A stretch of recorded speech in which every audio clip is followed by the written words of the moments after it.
Hello and welcome back. In this video, we will code a recursive solution to display the Fibonacci number sequence.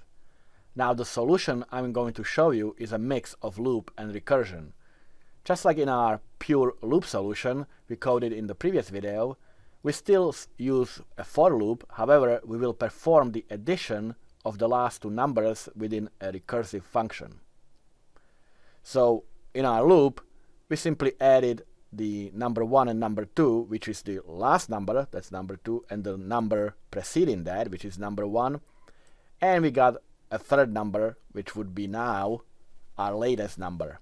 And then we'll simply assign new values to number 1, which now became number 2, and number 2 is now obviously the last number, so that's the value of the next, which is the value of number 1 plus number 2.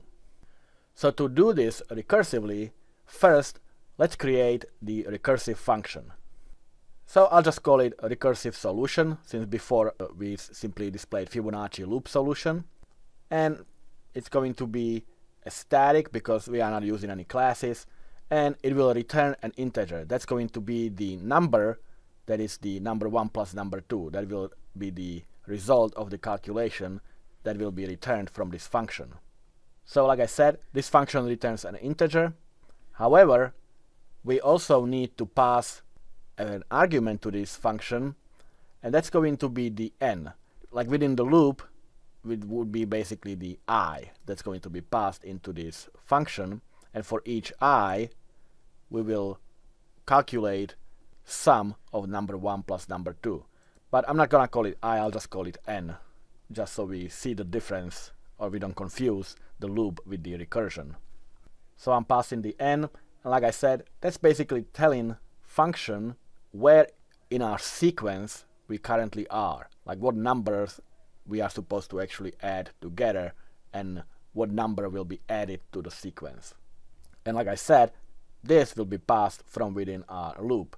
So in the main method, I'm going to create this loop and pass the n into our recursive solution. So after our Fibonacci loop solution, I'm just going to output an empty line, just so there's a little space between the two solutions.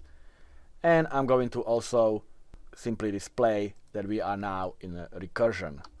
So to do the loop, just like before, I'm going to use 15 iterations. So I'm going to use a for loop the same way like before. So integer I will equal 0, I is less than 15, less or equal to 15, and I plus plus. And from within this loop, we will call our recursive solution function. Now, all we want to do is simply display the numbers on the screen, so we can perform the call to the function directly and display the number returned from the function. And I'm going to call the recursive solution. And that returns the integer that will be displayed on our screen. Now, obviously, I need to pass the n number, and like I said before, that's going to be our I. So within each iteration, I'm going to call our recursive solution function, and I'm going to pass the new I, which is the latest number in the sequence. So with iteration of the loop, like I said, we will pass I to the function, and the function will add the two previous numbers together and returns the result, which we will then display on the screen. So now let's go and finish the function itself. Just like in the loop solution, we need a way to stop the recursion. Now Fibonacci sequence starts with 0 and 1, so we can simply stop the recursion when we reach that point, in other words, when I, or in our case n, is less or equal to 1. So if our n is less or equal to 1, we will simply return 1, because that is the first number in our Fibonacci sequence. So now all that is left to do is to perform the addition of the two previous numbers before the n number, and that's actually very simple.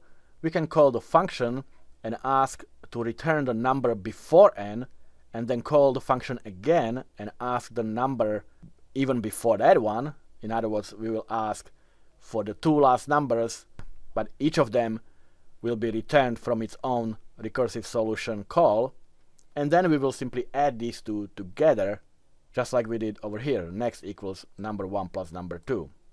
So to do that, we can simply place everything into a return statement, and we will return that number, which is the number 1 plus number 2. Like I said, we will call the recursive solution function, and the first will pass n but minus 2. In other words, that's the one before last number, and we'll add to it, like I said, we'll call another recursive solution, and we'll place the last number to it, which is n minus 1. So these are the last two numbers that we'll add together and return from our recursive solution. Alright, so let's run it. So here's my Fibonacci loop solution, and here is my Fibonacci recursive solution. And you can see it's the same, 1, 1, then 2, 3, 5, 8, 13, and so forth. We don't start from 0. If you wanted to start with 0, then all we have to do is simply display 0 before we are entering our loop, which we can do now, just so it's the same result as for the Fibonacci loop that starts from 0 as well. But you can see that all the numbers are exactly the same. The result is exactly the same. So when I run it now, we should get exactly the same results. We start from 0, 0, 1, 1, 2, that's our loop, and then again our recursive is 0, 1, 1, 2 as well. Again, the sequence is correct in both cases.